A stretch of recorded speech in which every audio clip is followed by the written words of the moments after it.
Hello, security you, and welcome back to Let's Play The Legend of Zelda, Link's Awakening!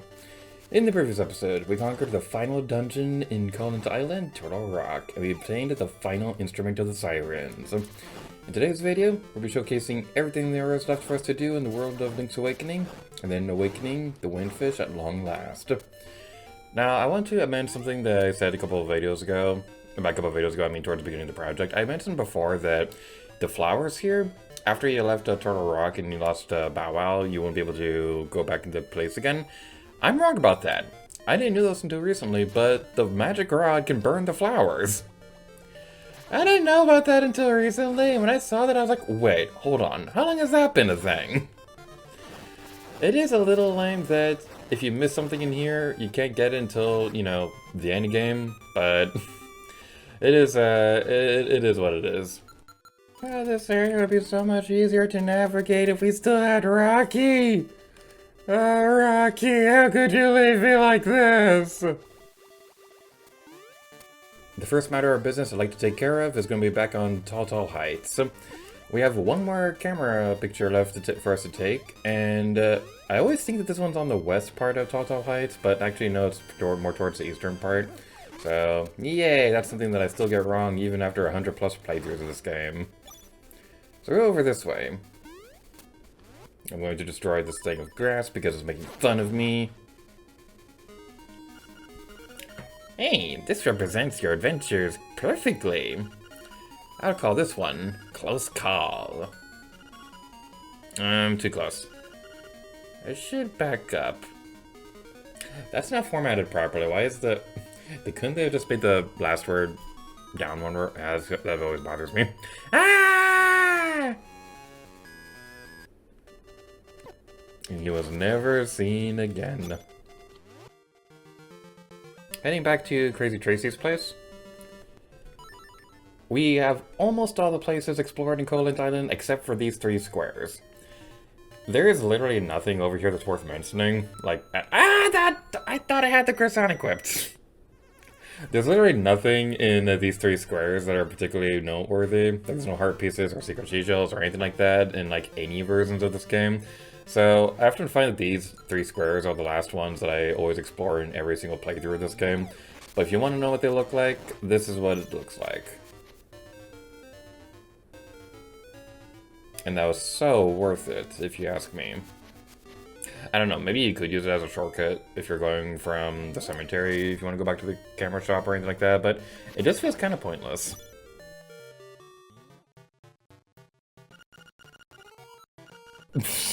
Yeah, the travels of faith! I went ahead and stole something from the town tool shop so that we could showcase the complete album, but this is what the complete album looks like.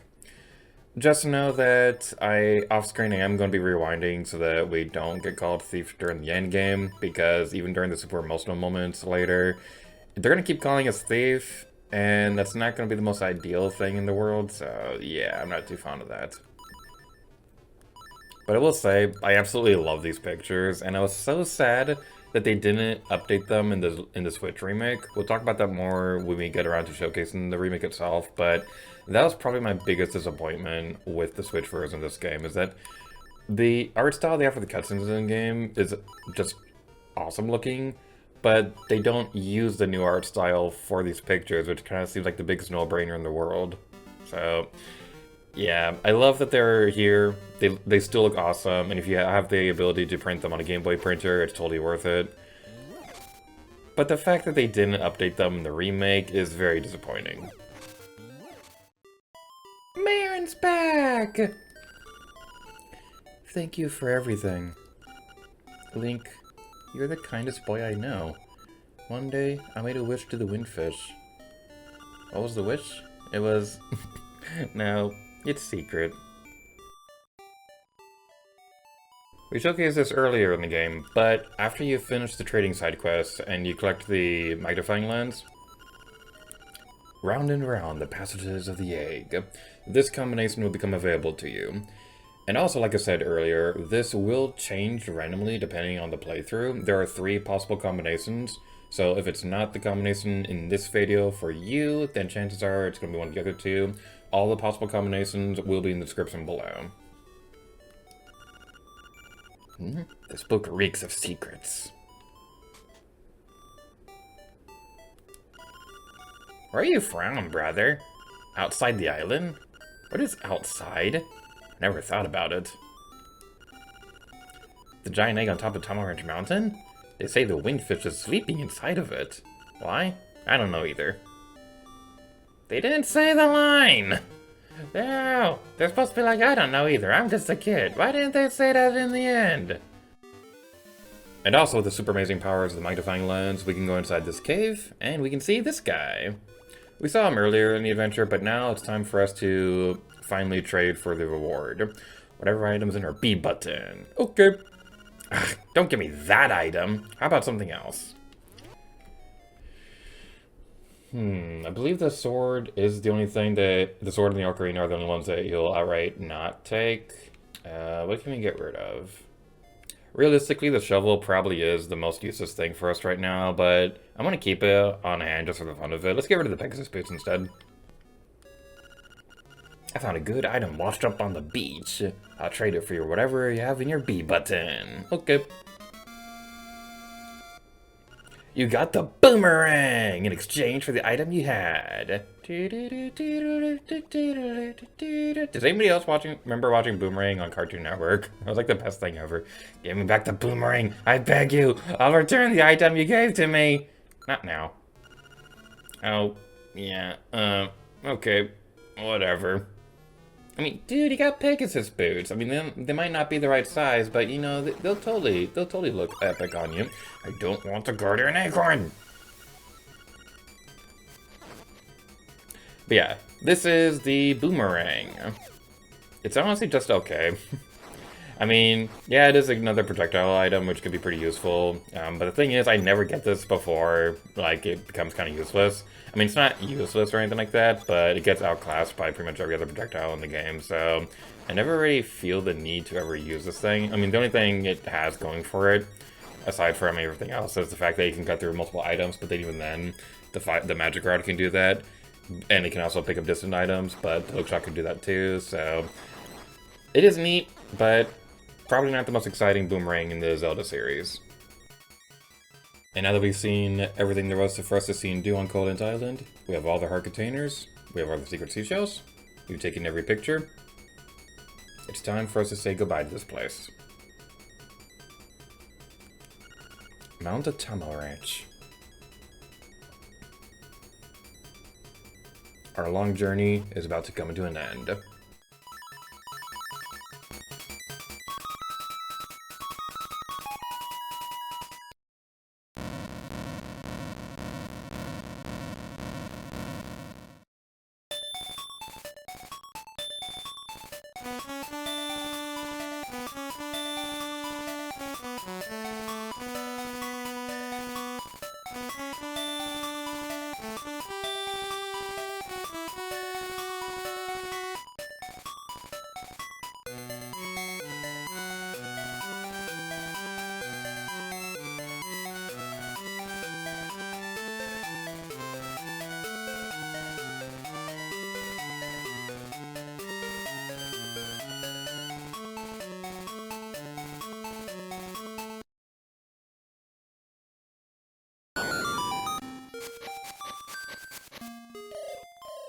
The time has come. The windfish awaits. Enter the egg. Hoot, hoot. He doesn't fly away this time. This really is the end of our journey. Windfish's egg. Now this right here is one big mystery with Link's Awakening I have still yet to figure out. What happens if you manage to get to the other side of this room? There's clearly a walkway over there. So, if somehow we were able to get over there, is there something on the other side? Chances are, probably not. But I do hope to eventually solve this mystery someday. Without further ado, let's jump right in. Now we can keep walking around this area, and we could probably use trial and error to figure out where exactly we need to go. But you may notice that if you just keep wandering around, it just keeps looping around over and over again. This is pretty much the Lost Woods equivalent for Link's Awakening. Only the specific combination that we found in the library will help us. So if you do get lost, you can always head back down this way. And going down here will take you back to the entrance. I always imagined that the layout of this place, I imagined it was kind of like a zero gravity thing where you're walking along the edge of the egg itself. So that's just something silly that I always thought about whenever I tried to imagine what this place was actually like in like a 3D perspective or something like that. But without further ado, I believe this is the right combination. Hopefully, maybe, sort of, kind of. Yeah, we did it! Let's go!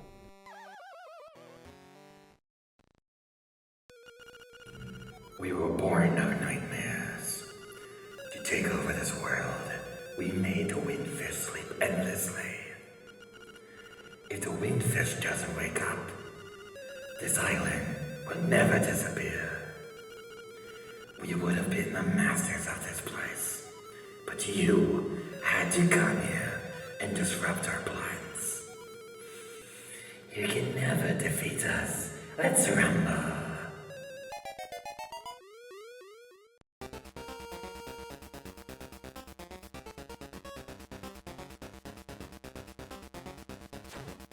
And now it's time for us to take care of the final nightmare.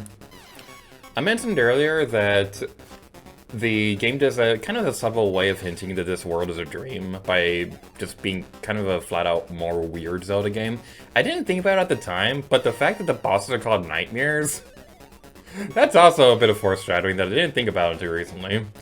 So, I remember when I was a kid, my first thought trying to fight this guy was that you'd have to spin attack this guy whenever he jumps in this area. That's not actually what you need to do at all. And I remember this one time I spent like an hour or so on this and my Game Boy eventually died. But I was so stubborn and I didn't really think about what else you could do on this. But if you use magic powder, you'll get all squishy. And I want to be quiet for a moment because the music that plays in this final boss is kind of epic.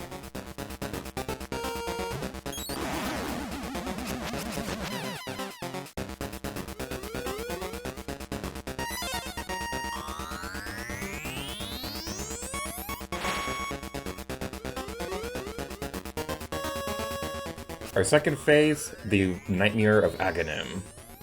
Keep in mind, this game does take place after A Link to the Past, so Link probably did still have nightmares of fighting this guy. His attack pattern will be just like in A Link to the Past. He's going to attack these evil demon circly ball things of death. There are going to be 3 variants of it. I recommend you stay off to the side, because if it becomes, there will be 3 different forms of it. The second form will not exactly be a circle, it'll be more like a D-pad kind of formation, where if in that formation, you can't reflect it back at Aghanim, you'll only take damage from it, so you can just stay off to the side and make sure you don't take damage that way. The third attack, though, is the reason why I like to stay off to the side. So that's going to be like a bolt of lightning, it does a lot of damage, and you want to be careful with it.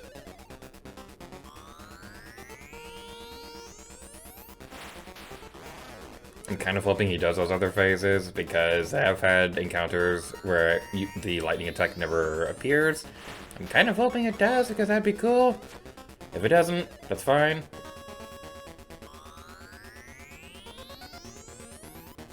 Oh, there it is. Okay, that wasn't a lightning attack, but it is like the D-pad X kind of formation, and that one always trips me up.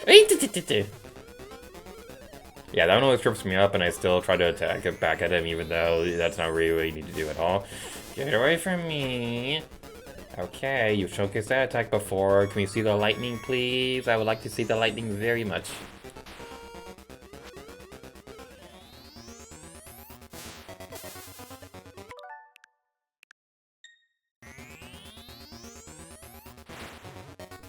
Oh. Wait, hold on. Wait, hold on. I rewind that. Oh. Okay, the mirror shield is useless.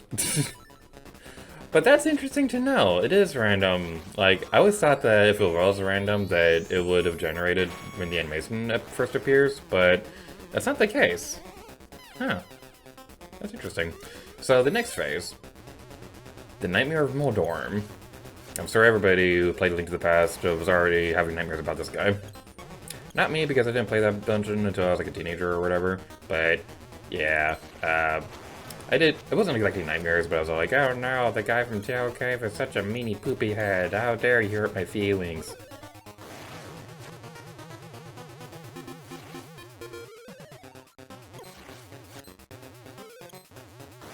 The nice thing though is that there aren't any pillars or there isn't like an edge of the arena, so we won't fall over endlessly. So really, this guy is our prisoner. And now, for Link's ultimate nightmare. The Return of Ganon. I love this. Like, even before I knew what this guy was supposed to be, just the idea of this monstrosity being like the ultimate form of a Link's nightmares, it just seemed really fitting at the time.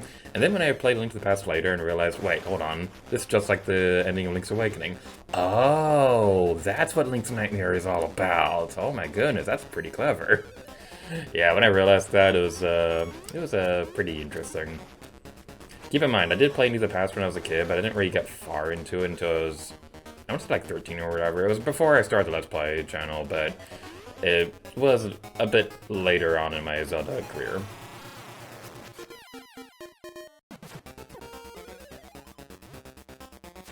And one more spin attack.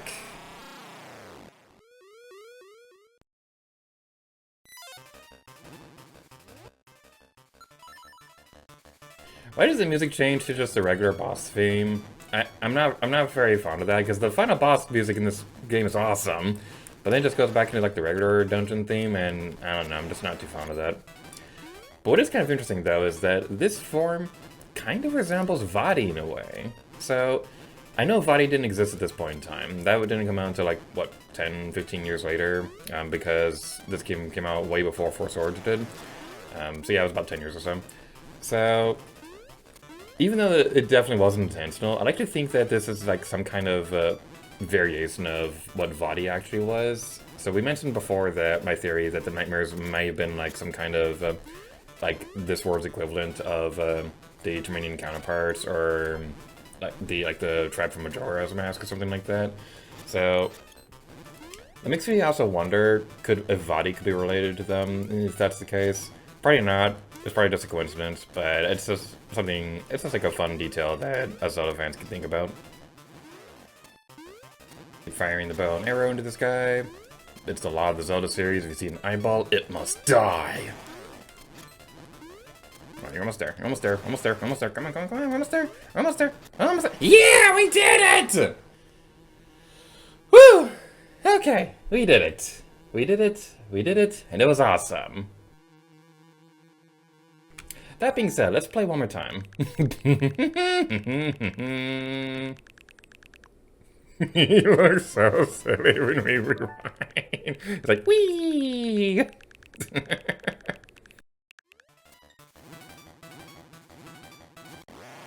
Yep. With the boomerang, we can defeat this guy in one hit. This island is going to disappear. Our world is going to disappear. Our world. Our world.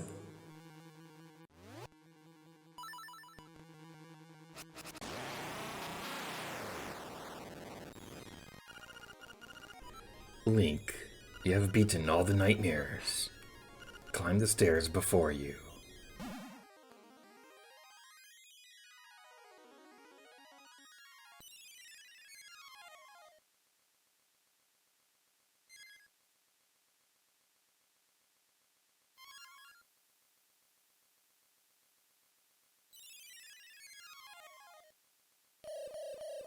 Hoots, young lad, Link, the hero.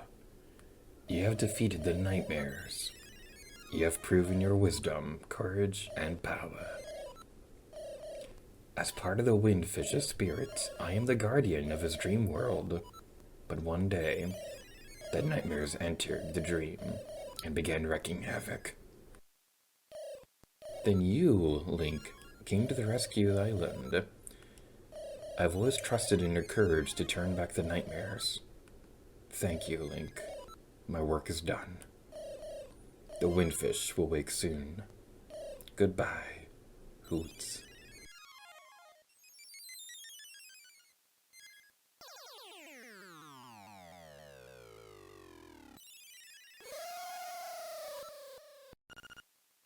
I am the windfish.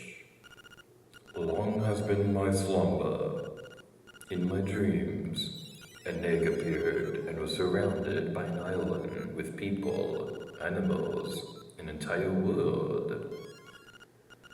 But verily, it be the nature of dreams to end. When I dost awaken, Collins will be gone. Only the memory of this dreamland will exist in the waking world. Someday, thou may recall this island. That memory must be the real dream world. Come, Link, let us awaken together.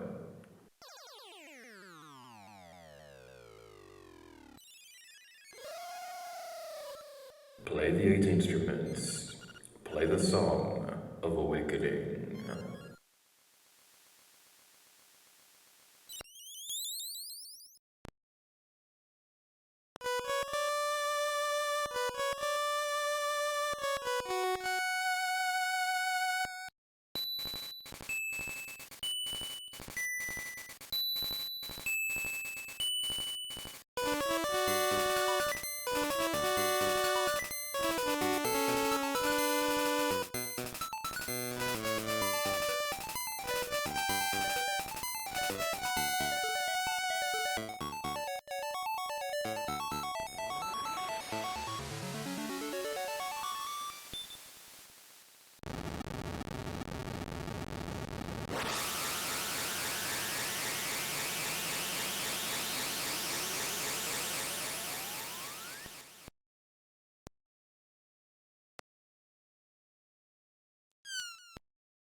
And that was Itagiri's Let's Play of The Legend of Zelda Link's Awakening. At least for the Game Boy version. I did say towards the beginning of the project that this would cover every single version of Link's Awakening, and that includes the Switch remake. We will be back in the World of Colin before too long to showcase the entirety of the Switch version. But as for right now, I would just like to say I love how this turned out. I love Link's Awakening, it's my favorite game of all time, and there's a reason why I've done 100 playthroughs of this game. I'm not exaggerating when I say that this is my 100th playthrough of this game. I want to do something special for it, and that's why it kind of happened. It took a little while for us to get around to doing this. But I really loved how this Let's Play turned out. I felt like, even after all this time, there's still something new I'm discovering every single playthrough. We saw a lot of fun stuff in the Scary Demon Dungeon, and I finally got the screen warping glitch to happen. It was really enjoyable. I love how this Let's Play turned out. I will say, though, something that I think about every single time that I see the credits, there was another Let's Play of this a long time ago from Nintendo Capri Sun, and he brought up the fact that Link is kind of stuck here now. he might have the iron boots, so he can, like, theoretically walk at the bottom of the ocean, but just, is Link stuck here forever? I mean, the Windfish could probably get him a ride back to shore, but... But that was everything for Link's Awakening on the Game Boy. We will be back here soon to show you guys a couple of additional things I'd like to talk about. Namely the fact that I want to do a speedrun of this game soon. I think that'd be pretty interesting. I have a challenge video that I like to do as well. And of course, the Switch remake will happen at some point soon. I don't want to say an exact time frame because I do want there to be a little bit of a gap between versions, because I don't want there to be too much of a burnout of Link's Awakening happening too much on the channel. But we will be back in the World of Ballad before too long. But as for now, thank you so much for watching us play Legend of Zelda Link's Awakening, and until next time, Lady Gator to you.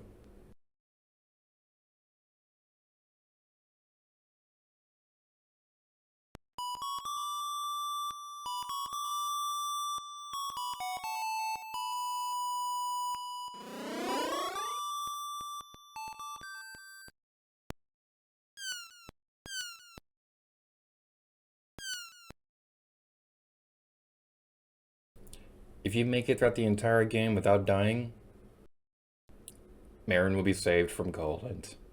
So thank you all so much for watching us Let's Play for Legend of Zelda Link's Awakening, and stay tuned to the channel for LP50, which, I'm just going to say this right now, the first hint for this Let's Play has been staring at you the entire playthrough. No, it's not Final Fantasy X or X-2. No. That friend notification popped up at a really funny time.